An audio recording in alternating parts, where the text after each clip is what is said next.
শহরে এর অধিকাংশ বাড়ির দামই হচ্ছে 2 কোটি 5 কোটি 10 কোটি টাকার উপরে। সেখানে এই হিসাবটা কিভাবে আসে? এটা তো এনবিআর এ যারা করা হয়, হ্যাঁ, এটা এনবিআর এর 2013-14 অর্থ বছরে এনবিআর এ যারা আয়কর বিবরণীতে যেভাবে উল্লেখ করা হয়েছে সেই হিসাব থেকে নেওয়া, অর্থাৎ সেটিকে আমাদের সদস্যদের ধরতে হবে, মানে আইনগত ভাবে। এনবিআর এ যারা তদন্ত চালান বা যারা কাজ করেন তারা কি এটা বোঝেন না যে এটা কিভাবে সম্ভব? তারা সেভাবে এগুলো মেনে নেন কিভাবে? বিষয়টা ডক্টর মনসুর যথার্থই বলেছেন। একজনের অপারগতার জন্য অন্যের উপরে চাপিয়ে দেওয়ার যে প্রবণতাটা, যে বিষয়টা, সেটি যেমন আপনি দেখেন গত বছরও ওই যে বাড়ি ভাড়া 25,000 টাকার বেশি হলে ব্যাংকে দেওয়ার যে প্রভিশনটা করা হলো, বিষয়টা কি যে আসলে কয়টা বাড়ি কয়জন কর দিচ্ছেন কি দিচ্ছেন না এইটা ধরবার সহজ পথে না যেয়ে মনে করা হলো যে এটা ব্যাংকে দিলেই বোধহয় আমরা সব হিসেব পেয়ে যাব। এই সংস্কৃতিতে এটা বুঝতে তো হবে যে বাড়িওয়ালা আর ভাড়াটিয়ে খুব ইজিলি এটাকে টুইস্ট করতে পারে এবং করে এটা এগিয়ে যেতে পারে।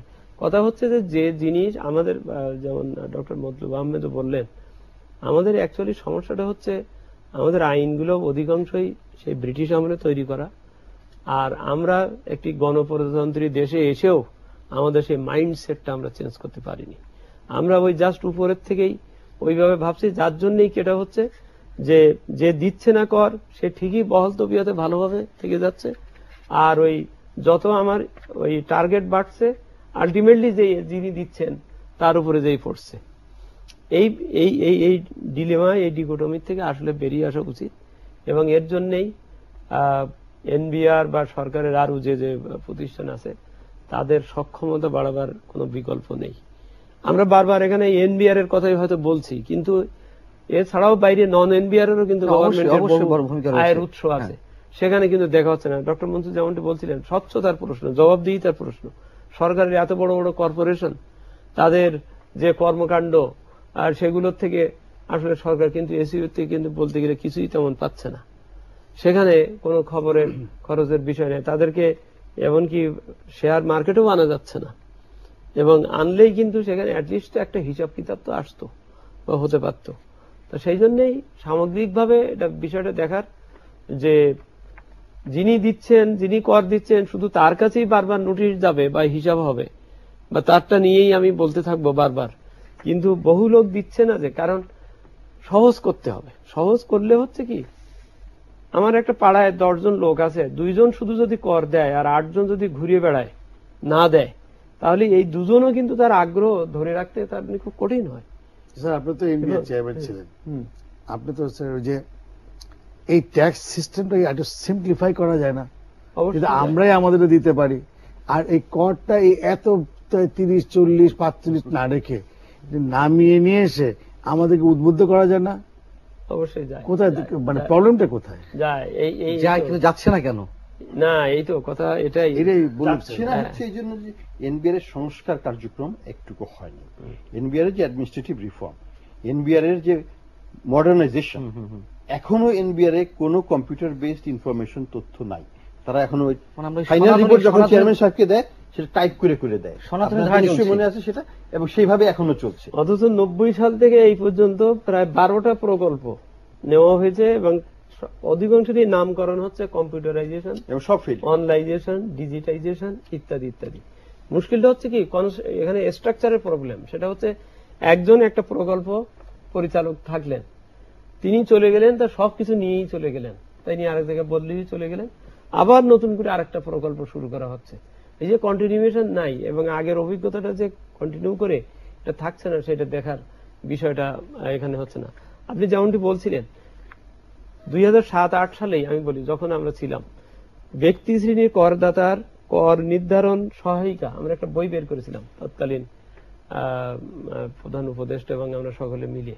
আমরা সেখানে এইভাবে দেখিয়েছিলাম যে কোনো তৃতীয় পক্ষের কাছে যাওয়া লাগবে না, আপনি নিজেই প্রতিটা কলামে কি কি তথ্য লাগে তার উদাহরণ দিয়ে, সবকিছু দিয়ে, এবং ওই যে পাটিগণিত বইয়ের শেষে যেরকম কিছু উদাহরণ থাকে না, এরকম 17 প্রকার লোকের, কেউ শিল্পী, কেউ কৃষক, কেউ দোকানদার ইত্যাদি, তাদের প্রত্যেকের ক্যালকুলেশন করে সেখানে দেখানো আছে, সেটা দেখে করতে হবে। তো এইভাবে সংস্কারে না গেলে, সকলকে উদ্বুদ্ধ না করতে পারলে, আরেকটা জিনিস হচ্ছে হ্যাঁ করেছিলাম।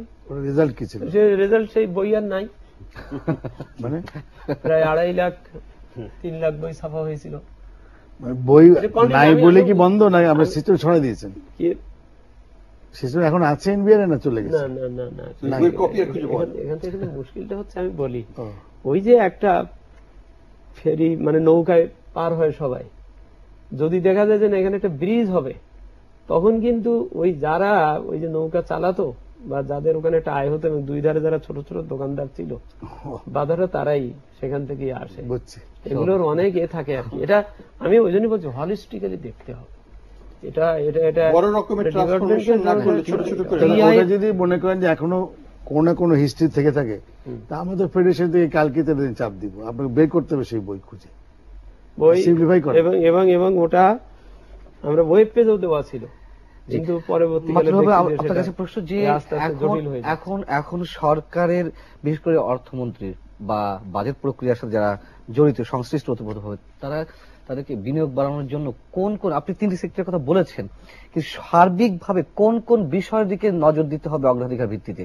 Budget actually it's very simple. Budget ধরেন আমরা যে শিল্প করি, এই এক বছর বাজেট আসলে আমাদের বিরক্তিকর লাগে, কারণ আমাদের তো ইনভেস্টমেন্ট করি 8, 10, 15 বছরের জন্য।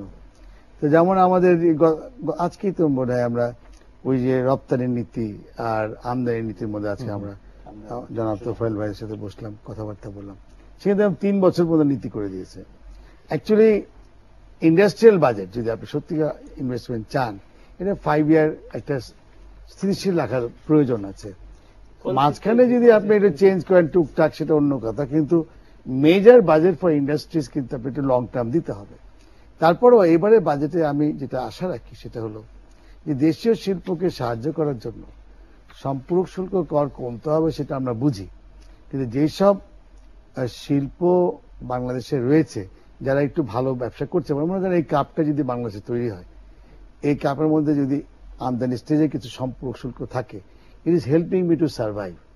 অ্যান্ড এবারে বাজেটে সেই শুল্ক সহায় দেয় সম্পূরক শুল্ক, তাহলে চায়না থেকে যে মাল আসবে সেটা আমাদের তো অর্ধেক দামে নিয়ে চলে আসবে। তখন হাউ ডু আই সার্ভাইভ? এমন পজিশন না হয় ইনশাআল্লাহ। আমি নিজে মনে করি, আশা রাখি যে বাজেটটা দেশীয় শিল্পের সাহায্যে আসবে। আসছে একটা ফোন নিয়ে, দর্শক ফোন হয়েছে। হ্যালো হ্যালো, জি ওয়ালাইকুম আসসালাম। আমি ঢাকা থেকে বলতেছি, আব্দুল কাইয়ুম। আমরা স্পষ্ট শুনতে পারছি না আপনি দর্শক আপনার প্রশ্নটি। জি ওয়ালাইকুম আসসালাম। আমি ঢাকা থেকে বলতেছি। জি বলুন, নামটি বলুন।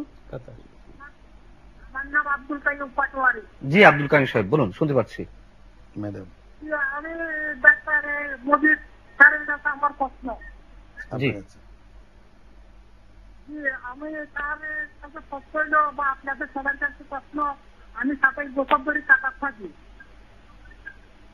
আমি ঢাকার মোহাম্মদপুর হায়দ্রাবাদ হাউসে একটা বাড়ি করছি 2010 সালে, এবং 27 বছরের মধ্যে আমি জীবনে কোনোদিন 1 টাকা হুন্ডির মাধ্যমে পাঠাই দেয়। জি দেশকে ভালোবাসি, সেই জন্য আমি ব্যাংকের মাধ্যমে পাঠাইছি, দেশটা উন্নত হোক। আচ্ছা, এখন আমার এখানে আমি 500 টাকা বেতনে রাখছি এখানে। এখন আমি মাসে 40,000 রিয়াল কামাই বা 30,000 ইনকাম কামাই, আমার ব্যবসা আছে এখানে। আমি যখন দেশে যাই, আমি আবার বাড়ি করার সময় 2টা অ্যাকাউন্ট দেখাইছি, আর ব্যাংক থেকে, হাউস বিল্ডিং থেকে আমি লোন নিয়েছি। আমি যাচ্ছি দেশের সরকার কিভাবে করবো, আমার বাড়ি ভাড়া যেটা পাই ও লোন চাইছে, আর যে টাকাটা থাকে এটা আমি ট্যাক্স দিব। সেই জন্য আমি 2010 সাল থেকে ট্যাক্স দিচ্ছি। কিন্তু আমার যে বিদেশি টাকাটা আবার অ্যাকাউন্টে জমা হয়, এটা তো করমুক্ত টাকা। এখন প্রশ্ন হইল, আমি যখন দেশে গেলাম 6 মাসের জন্য বা 2 মাসের জন্য, জি একটু সংক্ষেপে করুন, প্রশ্নটা একটু সংক্ষেপে করুন। সংক্ষেপে 1 মিনিট। আমি যখন দেশে যাই, তখন আমার প্রতিষ্ঠানে যে ব্যবসার যে লাভটা হয়, এটা আমার কর্মচারী বা আমার বন্ধু বান্ধবে আমার অ্যাকাউন্টে টাকাটা পাঠায়। এখন ইনকাম ট্যাক্স বলতেছে এই টাকাটা আপনি সেন্ড করেন নাই, এটা অন্য লোকে সেন্ড করছে, এই টাকা ট্যাক্স দিতে হবে। আমার থেকে গতবার 60,000 টাকা দোষ নিয়ে। যেমন আপনার প্রশ্নটি বুঝতে পেরেছেন ডক্টর আব্দুল মজিদ, অনেক ধন্যবাদ প্রিয় দর্শক অনেক দূর থেকে আমাদের সঙ্গে সংযুক্ত হওয়ার জন্য। এটা একটা খুব প্রাসঙ্গিক প্রশ্ন, এবং অ্যাকচুয়ালি আমরা আমাদের প্রবাসীদের তাদের কষ্টে অর্জিত অর্থ যাতে দেশে আমাদের যেহেতু ফরেন কারেন্সির বিরাট একটা আছে, এই জন্যই কিন্তু এটা মূলত কর মুক্ত রাখা হয়েছে। এবং এই কর মুক্ত রাখার আরো আর একটা বড় উদ্দেশ্য বা সুবিধা হচ্ছে এই যে সে যদি ব্যাংকিং চ্যানেলে পাঠায় তার টাকাটা ঠিক মতন আসে, হুন্ডি বন্ধ থাকে এবং থাকে। কিন্তু গত বছর সম্ভবত 25শে জুন তারিখে আমরা দেখলাম ভিতর দিয়ে হঠাৎ করে একটা এসআরও করে তার ভিতরে ইনডাইরেক্টলি মানে বোঝানো হয়েছে যে এর উপরে কর বসানো হয়েছে। এটা যদিও ব্যাখ্যা নিয়ে খুব সমস্যা হচ্ছে এবং থাকছে। এই জিনিসগুলো ক্লিয়ার করতে হবে আসলে, কেননা ব্যাংকের থ্রুতে টাকা আসুক এবং ফরেন কারেন্সিটা আমার ইকোনমিতে ঠিক মতো না আসুক, এটাকে স্বীকৃতি দেওয়ার জন্যই এটা সর্বতভাবে করমুক্ত থাকার কথা। এবং সেই টাকা ব্যবহার করে যদি কেউ কোনো ভ্যালু অ্যাডিশন করে তার উপরে তো কর ট্যাক্স হতে পারে আর কি। এখানে অনেক জায়গায় এই অস্পষ্টতা আছে। এই অস্পষ্টতাগুলো যারা দায়িত্বে আছেন বা যে ডিপার্টমেন্ট তাদের এটা দেখা উচিত, কেননা it is giving a very মানে কি বলে bad signal to the people. Doctor Ahsan Mansur, আমরা কথায় বলে থাকি খুব গর্বের সঙ্গে যে বাংলাদেশের অর্থনীতি টিকে রেখেছে, যেমন যে ভদ্রলোক ফোন দিলেন এই প্রবাসী শ্রমিকরা, কৃষক, পোশাক শ্রমিকরা, কৃষক ধানের দাম মূল্য পাচ্ছে না। এবং আমরা এও জানি যে প্রথাগতভাবে বা ব্যাকরণ যে অর্থনীতির যে হিসেব, যে বাংলাদেশের কৃষক যখন মূল্য পায় না তখন অর্থনীতির জন্য তা অশনি সংকেত। এটি কি ধরনের প্রভাব ফেলবে? আমরা জানি যে সাম্প্রতিক সময় কৃষকদের মুখে হাহাকারের চিহ্ন পড়েছে, তার কৃষকের ধানের প্রকৃত মূল্য পাচ্ছে না। এই বিষয়গুলো কি আমাদের মাথায় থাকে না, নাকি আমাদের মাথায় থাকার পরেও আমরা কৃষকদের এখন অনেকটাই নেগলেক্ট করছি? আমি এই প্রশ্নটা উত্তর নেব। একটা ফোন নিয়ে আসা দর্শক করেছেন। হ্যালো হ্যালো হ্যালো, আসসালামু আলাইকুম। জি ওয়ালাইকুম আসসালাম। জি, আমি শ্যামলী থেকে বলছি। জি হাবিবুর রহমান। আমি জি হাবিবুর রহমান ভাই, আপনি সংক্ষেপে বলুন। জি, চেয়ারম্যান সাহেব স্যারের কাছে আমার প্রশ্ন, যখনই কোন রিটার্নের যখন সাবমিট করার সময় হয় তখন অনেক করদাতা তাদের রিটার্নে আপনার সম্পদের তথ্য বা আয় বিবরণী গোপন করে থাকে এবং জি আসসালামু আলাইকুম। জি শুনতে পাচ্ছি, আপনি প্রশ্ন করে যান, সমস্যা নেই। আমি হাবিবুর রহমান বলছি শ্যামলী। জি আমরা শুনেছি, আপনার পরিচয় পেয়েছি, আপনার প্রশ্নের আংশিকও শুনতে পেয়েছি, পরবর্তীটুকু বলুন যে তথ্য বিবরণী গোপন করা হয় তারপর। যখন আপনার রিটার্ন সাবমিট করার সময় হয়। জি আমরা শুনতে পাচ্ছি দর্শক, আপনি বোধহয় আমাদের কথা শুনতে পাচ্ছেন, এই জন্য আপনার কথা বলতে সমস্যা হচ্ছে। আর একবার চেষ্টা করুন দয়া করে। ডক্টর আহসান মনসুর, কৃষকের কথা বলছিলাম। হ্যাঁ, কৃষকদের সমস্যাটা খুবই জটিল এই জন্য যেখানে কিছু স্বল্প মেয়াদী সমস্যা আছে, কিছু দীর্ঘমেয়াদী সমস্যা আছে। স্বল্প মেয়াদী সমস্যা হচ্ছে এখন আমি দাম পাচ্ছি না, আমি কি করব, আমার কস্ট অফ প্রোডাকশন আমার মার্কেট প্রাইসের চাইতে বেশি, এখানে সরকারের কি করার আছে এবং কৃষকের কি আশা। কৃষকের আশা হচ্ছে অ্যাটলিস্ট যেন আমি যে টাকাটা ব্যয় করেছি সেই টাকাটুকু অন্তত পক্ষে তুলে আনতে পারি, সেটা তারা পাচ্ছে না। এখন এখানে সরকার যেটা করেছে যে ইমিডিয়েটলি একটা ইম্পোর্ট ডিউটির উপর 10% বসিয়ে দিয়েছে। আমার মনে হয় যে এই প্রেক্ষাপটে এটা ঠিকই আছে, হয়তো একটু আগে বসানো উচিত ছিল সরকারের, তাহলে হয়তো দামটা অতখানি কমতো না। এটা এক নম্বর জিনিস। 2 নম্বর হচ্ছে অনেকে অ্যালিগেশন করছেন যে ভারত থেকে তাদের যে স্টক থেকে রিলিজ করা মাল সেগুলো সস্তায় বিক্রি করা হচ্ছে, যেটা হয়তো আমরা কনসিডার করতে পারি অ্যান্টি ডাম্পিং ল হিসাবে। সেটা চিন্তা করতে পারে সরকার সত্যি কিনা, সাবজেক্ট টু ইনভেস্টিগেশন। যে যদি ভারতে 8 টাকা করে সত্যি সরকার থেকে ওটাকে ছেড়ে দেওয়া থাকে, তাহলে কিন্তু বাংলাদেশের আমদানি এটা ডাম্পিং এর আন্ডারে পড়ে যাবে এবং এটা কেউ কোনো বিশ্বের কোনো দেশ 8 টাকা হিসাবে দিতে পারবে না। কাজেই সেই ক্ষেত্রে এটা দেখার একটা বিষয় আছে সরকারিভাবে। 3 নম্বর যেটা আমি বলবো যে কৃষকদেরকে কিছুটা হলেও আপনারা আর্থিক সাহায্য, মানে এক ধরনের স্বল্প মেয়াদী ঋণ দিন, যেটা এপ্রিল মাসে শুরু হবে, জুন জুলাই পরিশোধ করে দিতে হবে। তাদের এই ধানটা ধরে রাখার ক্ষমতা থাকতে হবে। তারা যদি তাদেরকে এখন তেলের খরচ দিতে হচ্ছে, তাদেরকে এখন সারের খরচ দিতে হচ্ছে, লেবারের খরচ দিতে হচ্ছে, সেই জন্য এই মুহূর্তে তাকে ধান বিক্রি করতে হচ্ছে। সে যদি এটা 3 মাস পরে করে তাহলে কিন্তু সে ধানের দাম অ্যাটলিস্ট 100-200 টাকা বেশি পাবে। এই সময় যদি একটু ঋণ দেওয়া যেত তাদেরকে, খুব টাইমলি ইন্টারভেনশন, মধ্যভোগীরা বেশি লাভবান হচ্ছে এখন হচ্ছে। এবং চতুর্থ আমি বলবো সরকারের যে পারচেজিং পলিসিটা আছে সেটা খুব দ্রুত বাস্তবায়ন করা উচিত ছিল বছরের মানে এই বোরো ধান আসার শুরু থেকে। সরাসরি প্রান্তিক চাষীদের কাছ থেকে নয় কেন?